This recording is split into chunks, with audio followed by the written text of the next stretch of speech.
can stop. Get some shots here of the grounds as we walk up to it.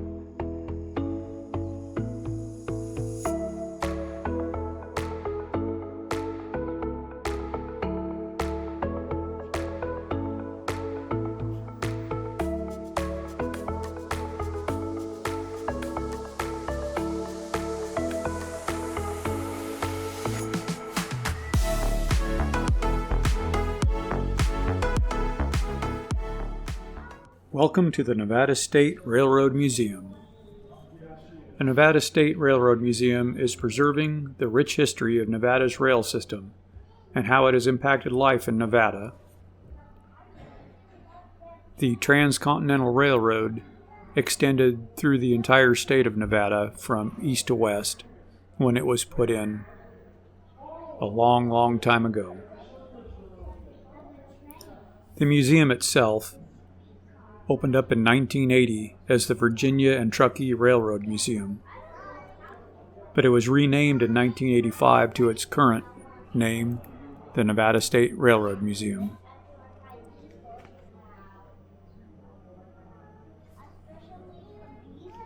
When the original Virginia and Truckee Railroad closed in 1950s, several pieces of equipment were bought by Hollywood. In the 1960s, the state of Nevada started repurchasing them from Hollywood for restoration and preservation. They have over 65 engines and cars, with 40 of them built before 1900, including the Inyo, built in 1875, and the Dayton, built in 1873. You look at these engines and their equipment, the cars that they pulled, and they were more than just a train and a passenger car or a service car or a freight car. They were truly works of art. The detail put into everything from the trim to the murals painted on the sides, that one looks an awful lot like, to the gold leaf used in lettering stating the train company's owner's name across the cab. The detail, the artwork, it just amazes us that that kind of detail was put in so long ago. They had other exhibits like this that showed how this car that you'll see here in just a little bit was used for the actual laying of the railroad, and how fast a team that was well versed in what to do could lay a lot of track in a day. They were measuring track laid by the mile per day most of the time.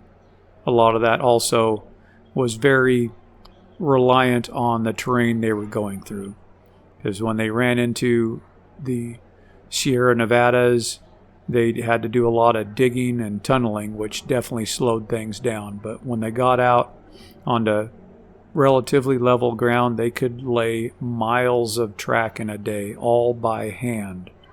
And that is just amazing. Walking around the museum was a treat. It was a great experience. We enjoyed being able to see these pieces of equipment close and personal.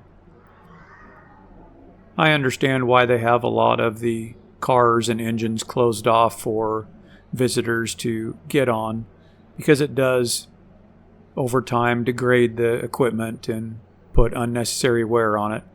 But it was a little sad on one hand that you couldn't actually step foot on these trains here in the showroom itself.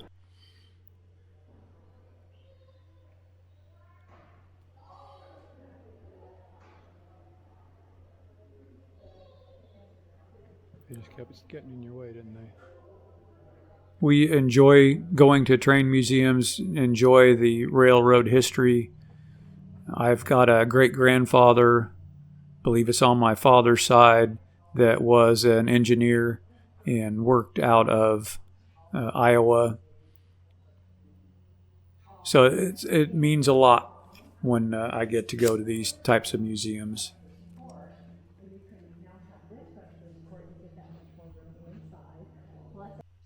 And this McKean motor car, it has a fascinating history.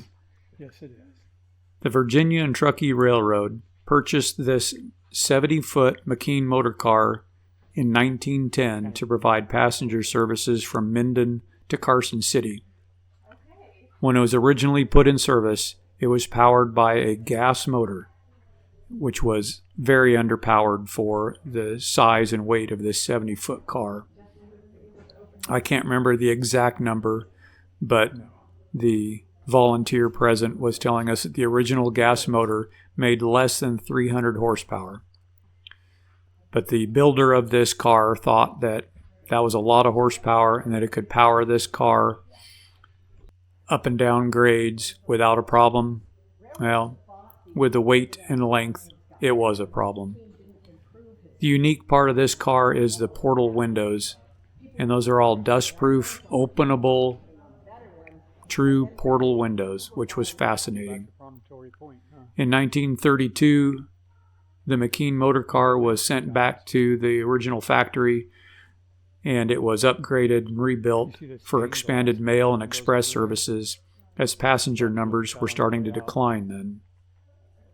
The car made its last run in 1945, and in 1946 the body was sold to be used as a diner, and then eventually was turned into office space. Said we could go in. In 1996, the car was donated to the museum and it was refurbished, though this time when they rebuilt it, I don't know if you saw it there in the front of the car, it's now powered by a diesel electric system. They did not put a gas motor back in it. Probably a smart move. And Just love to see the technology used. The seat backs on all of these cars were hinged so you could rotate them so the seats could face either direction. And just the quality of the woodwork, the quality of the trim, it's just intriguing to look at, wonderful to see. They had some great scale models of several of the trains. all the chests. We love trains. We enjoy being around the museums. We've been to Promontory Point in Utah where the Jupiter and the 119 met to drive the Golden Spike for the Transcontinental Railroad. And again, I really do believe that these engines back in the day were truly more than just an engine. They were really a work of art. Just amazing to view these pieces of equipment, especially when they're restored like this and running.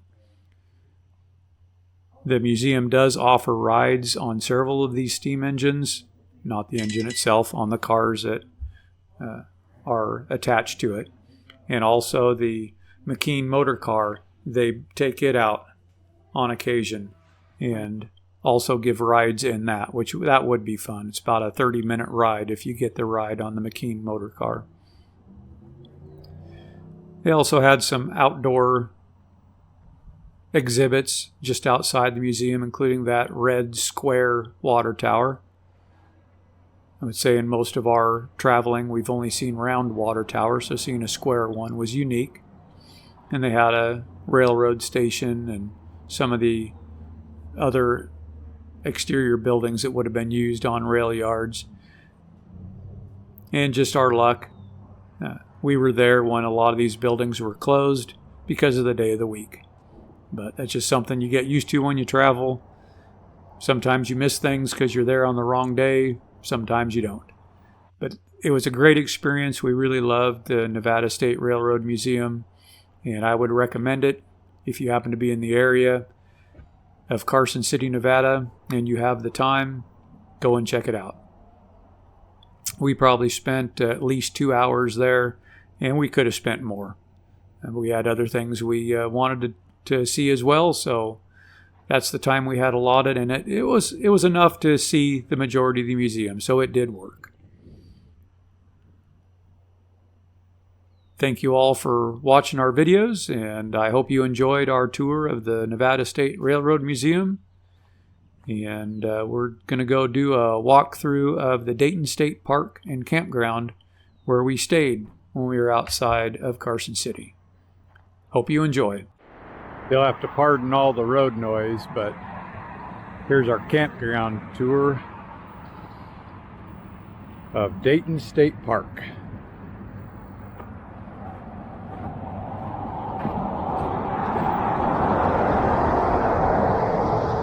We've been here now for 3 nights. We have one more night stay here.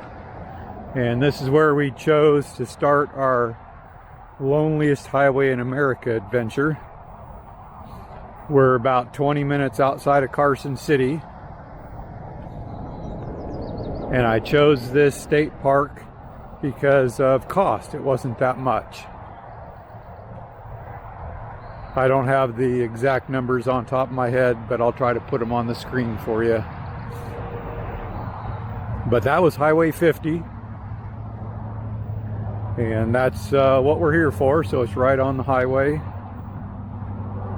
It's close to a lot of stuff. I've already used the Dayton Public Library to download a video. It's a nice small library, good Wi-Fi. At least I think so. They do normally have a dump station, but for some reason it is closed until further notice, so we won't be able to use that, but there is one about 15-20 minutes down the road I can use. As you come into the campground, there's one loop, and the one loop I believe has 10 campsites. So let's go walk the loop and show you the campsites.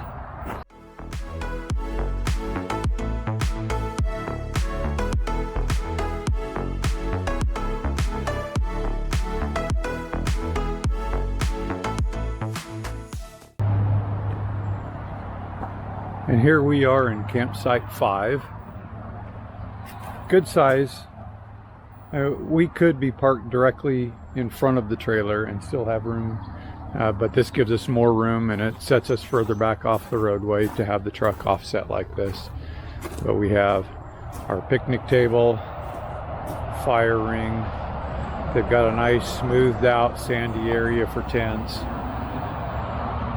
And the nice part is we're far enough away from neighboring campsites. That trailer over there is the closest.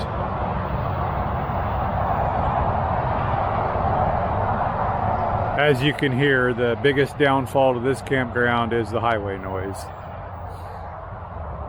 But also on this side, there are no campgrounds for a little while around the loop, so we do have a lot of privacy there.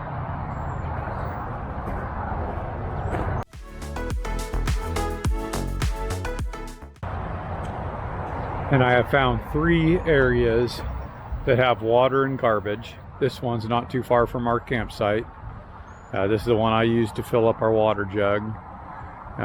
There's been a deputy come in every day checking garbage and all, so it's always been cleaned.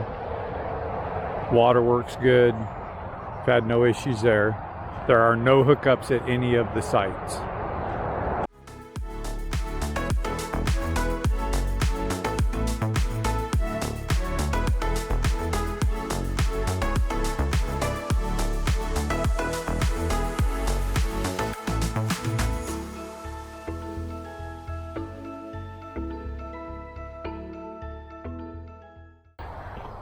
And that is the camp loop. There are 10 campsites available. They are available for reservations.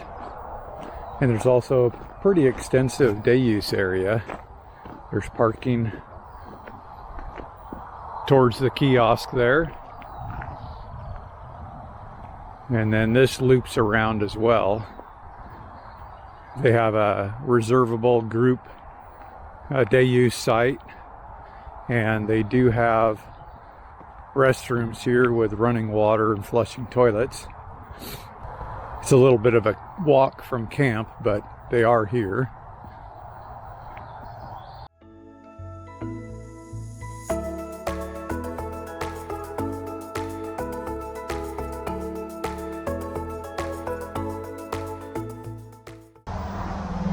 The restrooms, there's 4 of them, all individual. Not much, but clean and running water, so that's nice. And that is the reservable group site. As you can see, the sprinklers are going, so I'm not going to walk out to it, but that's it. So that's the campground area. There's also a river just down the ways here. We'll see if we can't find a trail and check out the river real quick. So this is a park information kiosk. Talks about a flood they had that did some damage to it. I don't think they fully recovered from that yet. And if you're here for the Highway 50 Loneliest Highway in America passport, they have a stamp for your passport right here. And then we'll go check out the river.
Well, I took the trail. That wasn't getting me where I wanted to go, and then I did a little overlanding, and we have found it. This is the Carson River, and it runs through the state park here.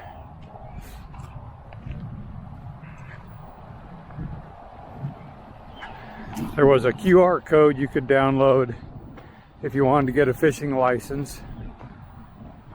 I don't know what kind of fish may be in here. Definitely took a while to find the river,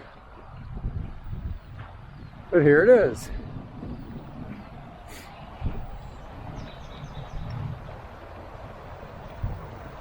Oh, there's a deer. I spooked them earlier. I don't know if you can see them.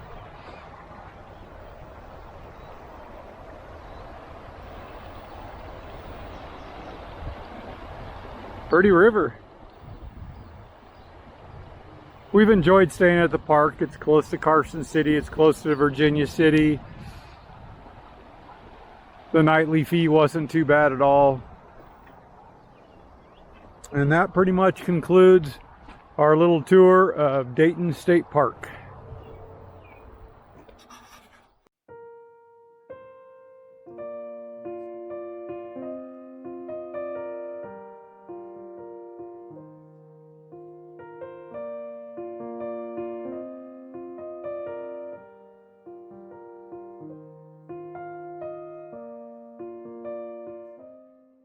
It is time for a quilt show.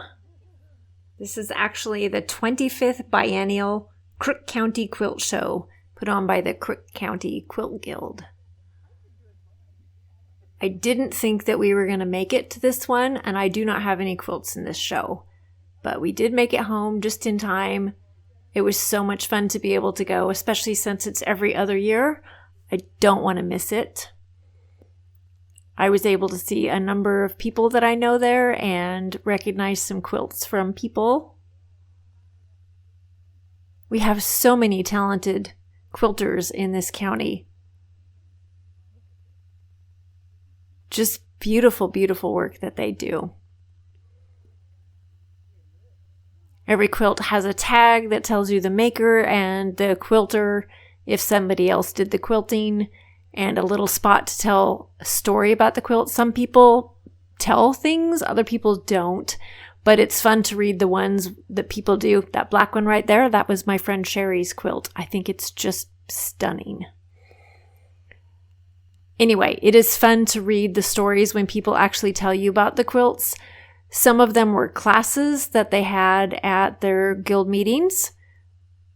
People putting together UFOs, orphan blocks into a cohesive quilt. I think that was fun to see. Some are kits. Some are, I learned this technique from my grandmother. And some are just, I really fell in love with this fabric line, and so I made a quilt.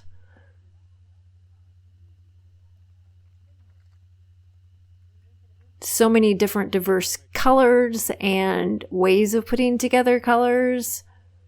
Dark quilts, light quilts, bright quilts, traditional looking quilts, modern looking quilts.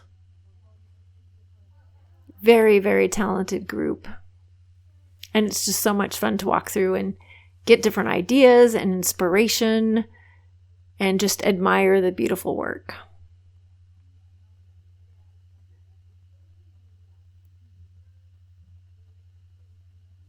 I was able to go with my mom this year, which was a lot of fun. Keith, of course, did the filming, which left my mom and I free to wander around and look at the quilts and discuss them.